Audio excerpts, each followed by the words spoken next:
It was the spring of 1957, and rock and roll was no longer a rumor whispered in the back rooms of Harlem clubs. It had exploded onto every radio station, every television screen, every street corner in America. The music that had once belonged to a handful of visionaries was now the soundtrack of an entire generation.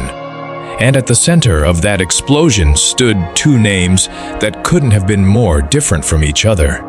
Yet, somehow, they kept colliding. One was Charles Edward Anderson Barry, born in St. Louis, Missouri in 1926. A tall, sharp-dressed man in his early 30s who had already rewritten the rules of popular music with a guitar in his hands and a smirk on his face. Chuck Berry didn't just play rock and roll. He invented the vocabulary of it, the duck walk, the double-string guitar runs, the storytelling lyrics about cars and girls and the open road. All of it came from Chuck Berry. By 1957, he was untouchable. He was the architect. He was the king.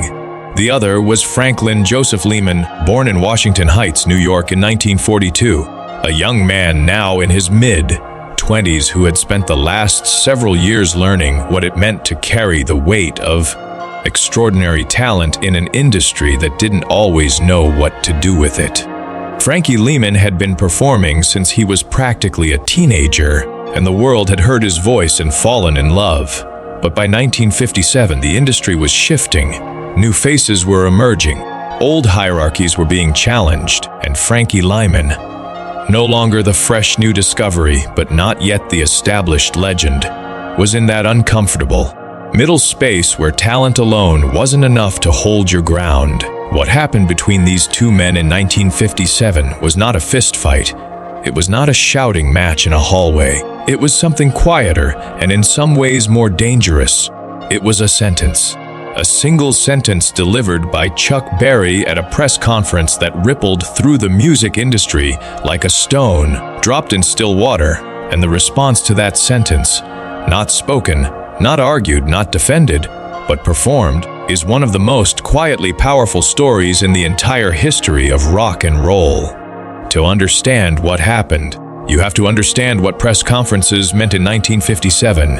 There was no social media. There was no way for an artist to speak directly to their audience outside of the stage or the radio. Press conferences were where reputations were built or dismantled. Journalists from every major newspaper and music publication would gather in a hotel ballroom or a studio conference room, and whatever an artist said in that room would be printed and distributed and read by hundreds of thousands of people a day. Words mattered enormously. Often comments became headlines, jokes became defining statements, and a single dismissive sentence could follow a person for years. Chuck Berry was at the peak of his powers in the spring of 1957. He had just come off a string of hits that had cemented his status as one of the defining figures of the new musical era. He was confident, he was sharp, and he was not known for softening his opinions. When journalists gathered around him that afternoon in a midtown Manhattan hotel conference room, they knew they were going to get direct, unfiltered answers. That was Chuck Berry's brand. He said what he thought, and he didn't apologize for it. The room was full.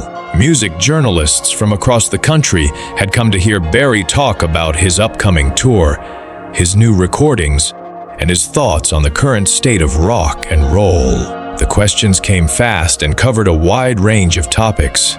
His influences, his guitar technique, his relationship with Chess Records, his thoughts on Elvis Presley's growing dominance. Berry answered each one with the casual authority of a man who knew exactly where he stood in the hierarchy of things. Then one journalist, a young writer from a New York music publication who would later describe the moment in a column that became something of a minor legend in industry circles, raised his hand and asked the question that changed the afternoon. "Chuck," the journalist said, leaning forward slightly, "do you consider Frankie Lymon a rival?" The room shifted almost imperceptibly. A few journalists looked up from their notepads. A few others exchanged quick glances. It was a pointed question, and everyone in the room knew it. Frankie Lymon's name still carried real weight. His records had sold. His performances had drawn crowds, asking Chuck Berry, the architect, the original, whether he saw this younger man as competition was a genuinely interesting provocation. Chuck Berry looked at the journalist for a moment. Then he smiled, not warmly, but with the particular amusement of someone who finds a question slightly beneath them. He leaned back in his chair, adjusted his jacket, and said it. Arrival. Let him grow up first. 6 words. The journalist wrote them down. Then every other journalist in the room wrote them down. There was a brief, charged silence, the kind that follows something that everyone knows will be remembered. And then the press conference moved on to other topics. Chuck Berry answered more questions, said other things, made other points. But by the time the journalists filed out of that hotel conference room and made their way back to their offices, they all knew what the headline was. Within 48 hours, the quote had been printed in music columns across the country. Let him grow up first.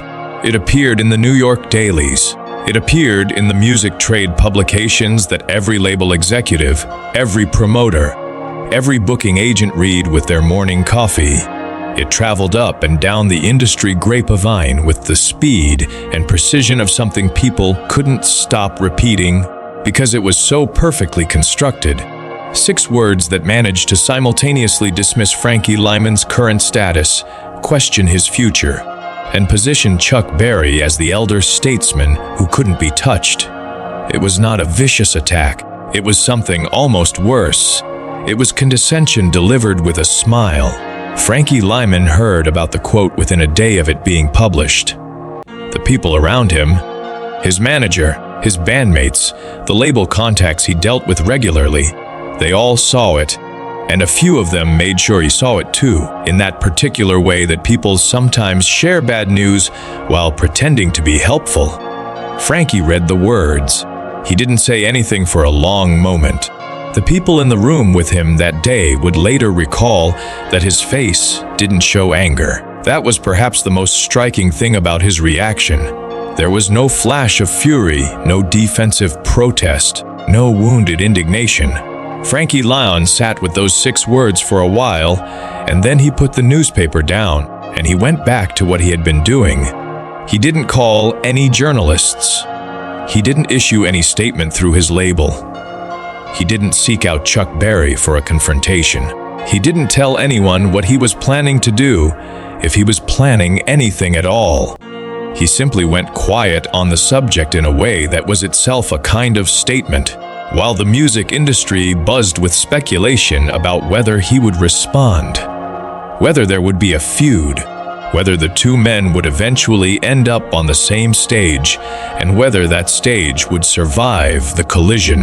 Frankie Lymon said nothing publicly, but he was preparing. There was a concert scheduled for that same week at the Apollo Theater in Harlem, the most famous music venue in the world, or at least the most famous music venue in the world that actually mattered to the people who made and loved this kind of music. The Apollo was not just a concert hall. It was a proving ground.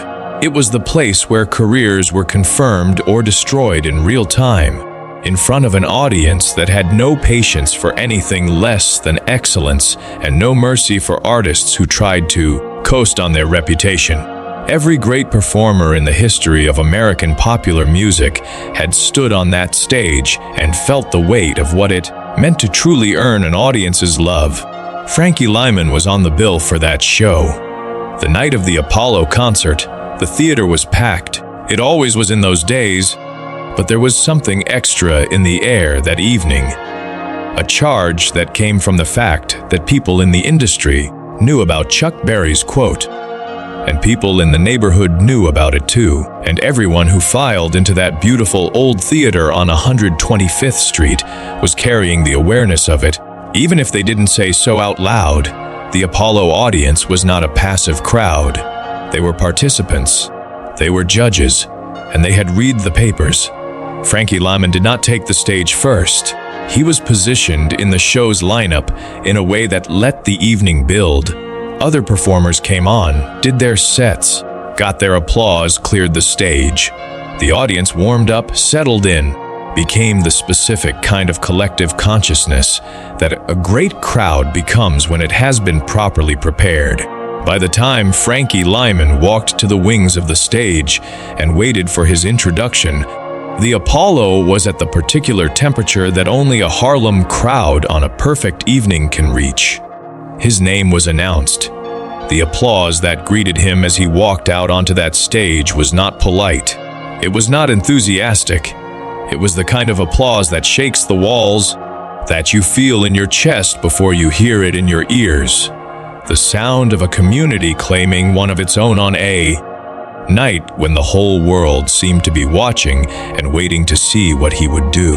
Frankie Lymon stood at the microphone for a moment before the band started playing. Just stood there. The crowd settled just enough for there to be a breath of anticipatory silence, and in that silence, something was communicated between the man on the stage and the thousands of people in those seats that no journalist could have fully captured in words. It was the understanding of what this moment was. It was the shared knowledge of what had been said about him and what he was about to say in return. And then the music started. What followed over the next hour was something that people who were there in that theater would spend the rest of their lives describing to anyone who would listen. Frankie Lymon did not perform that night the way a man performs when he is trying to prove something to a skeptic. He didn't come out swinging, didn't come out visibly angry, didn't come out with the desperate energy of someone who needs to win. He came out with something far more powerful than any of that. He came out with joy, pure, undefended, technically extraordinary, emotionally overwhelming joy. He moved across that stage with the physical authority of a man who understood every inch of it. He hit notes that made the room gasp. He controlled his phrasing with the precision of someone who had been thinking about nothing but music for years. The timing of arrest, the decision to hold a note 2 beats longer than the melody technically required, the way he dropped his voice to nearly a whisper in one moment, and then filled the entire theater with sound in the next. This was not a young man finding his footing. This was a performer in full command of everything he knew how to do, and he knew how to do extraordinary things. The audience at the Apollo that night responded in real time. You could hear it, not just the applause between songs, but the sounds people make when they are genuinely moved and can't contain it. The sharp intake of breath when he did something particularly stunning. The low murmur of recognition when he hit a phrase that touched something personal. The eruption of sound at the end of each number that wasn't just appreciation for a performance, but something closer to gratitude for an experience. Nobody on that stage said Chuck Berry's name. Nobody in the audience said it out loud. Nobody needed to. Because what was happening in that theater was its own complete answer to those 6 words. Not a rebuttal, not a counter-argument, not a defense. An answer, the kind of answer that can only come from a stage, from a microphone, from a human voice doing the thing it was built to do at the highest level. It is capable of doing it. When Frankie Lymon walked off that stage at the end of his set, the Apollo was giving him something it didn't give to everyone. A sustained, standing ovation that lasted long past the point where most audiences would have settled back into their seats. The people in that theater were on their feet because they wanted to be, because they couldn't help it, because something had happened in that room that exceeded the category of good concert and entered the category of something I will remember for the rest of my life. The music press covered the concert. Multiple publications ran reviews in the days that followed. The reviews were, without exception, extraordinary. Words like commanding and masterful and undeniable appeared in column after column. One reviewer, a veteran music critic who had been covering Harlem concerts for 2 decades, wrote that it was among the finest single-night performances he had seen on any stage in any city. He did not mention Chuck Berry by name in his review. He didn't need to. anyone who read it understood what had just happened. Chuck Berry, to his credit, was not the kind of man who needed to be destroyed to understand that something significant had occurred. He was a sharp, perceptive artist, and sharp, perceptive artists pay attention to the world around them especially when, the world is delivering information they might not have expected. Whether he read the concert reviews, whether anyone brought them to his attention, whether he simply felt the shift in the conversation about Frankie Lymon in the days after that Apollo performance, whatever the specific mechanism, the tone of what was said about these two men in the music industry changed noticeably after that week. There was something deeply interesting about the broader dynamic at play in this story that goes beyond a simple conflict between two musicians. Chuck Berry and Frankie Lymon occupied different spaces in the rock and roll landscape, and the tension between them illuminated something real about how the music industry worked. And still works. The established figure looking at the emerging or re-emerging talent and making a judgment. The younger figure choosing how to respond. The audience always making the final determination. Chuck Berry was, without question, one of the greatest musicians of the 20th century. That is not in dispute. His contributions to rock and roll were foundational. His guitar playing was innovative in ways that influenced virtually every rock musician who came after him. His songwriting was sharp and witty and enduring. He was a genuine original, and the music world recognized him as such both during his lifetime and after it. But greatness in one person does not diminish the greatness of another.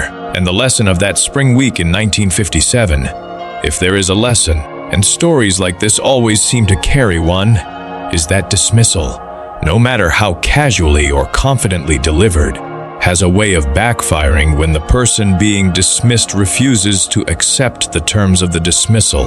Frankie Lymon did not need Chuck Berry's respect to be extraordinary. He did not need anyone's permission to command a stage. What he had, the voice, the instinct, the understanding of how to communicate something true to a room full of strangers. Those things were not things that could be taken away by a press conference quote, no matter how widely it was reprinted. And this is perhaps the part of this story that has the most enduring resonance. Not the conflict itself, but the choice Frankie Lymon made in the face of it.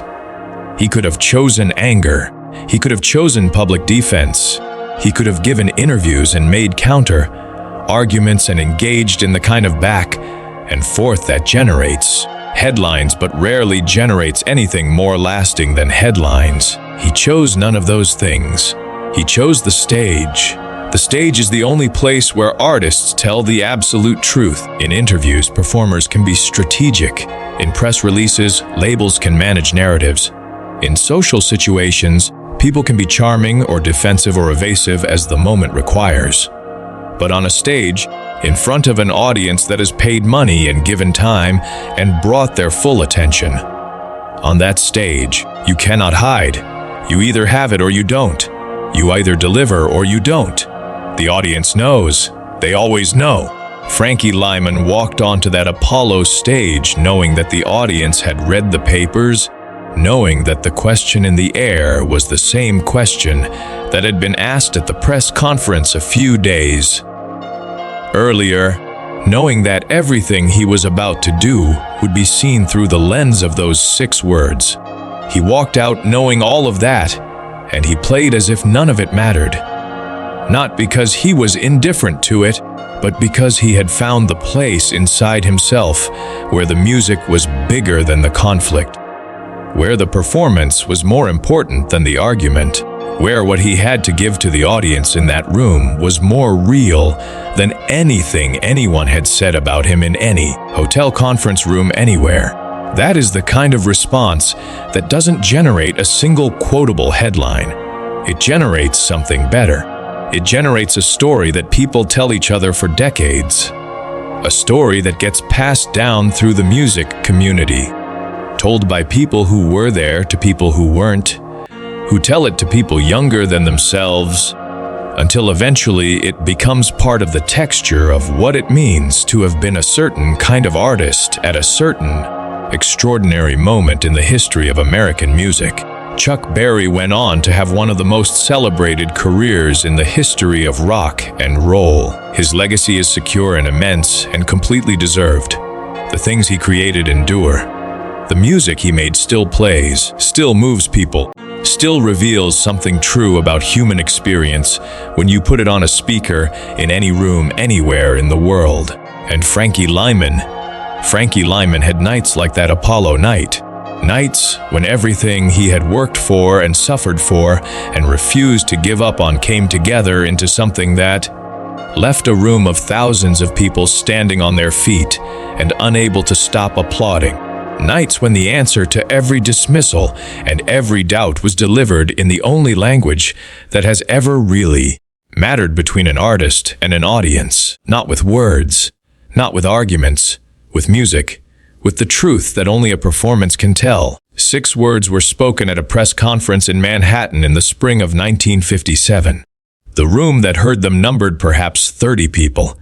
The Apollo Theater in Harlem holds 1,500 seats, and every single one of them was filled that week, and every single person in them got to experience something that no press conference quote, no matter how clever, no matter how widely circulated, has ever been able to produce.